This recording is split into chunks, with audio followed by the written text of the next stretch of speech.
তোর বয়সে যারা ছিল সবার তো বিয়ে হয়ে গেল, তুই কবে বিয়ে করবি? না, আপনার বয়সে তো অনেকে মারা যাচ্ছে, তা আপনি কবে করবেন?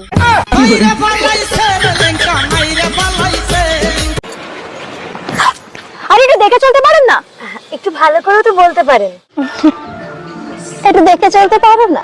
দুষ্টু। ডাক্তার দিদিমণি আসবো? হ্যাঁ এসো। দিদিমণি আমার না খুব চুলকানি হয়েছে। কোথায় কই দেখি? থাক থাক, দেখাতে হবে না। না ডাক্তারের কাছে আবার লজ্জা কিসের, একটু দেখুন। বললাম তো দেখবো না। এই মলমটা ভেতরে গিয়ে ভালো করে চুলকে লাগিয়ে নাও। আর কত চুলকাবো? চুলকে চুলকে তো পুরো কেলিয়ে রক্ত বার করে ফেলেছি।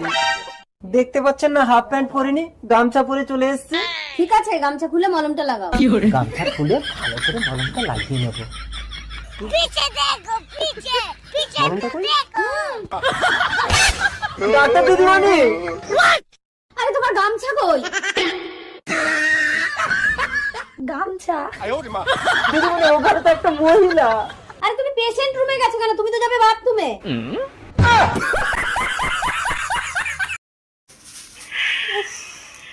এই গরমে সব ভুলে গেছি।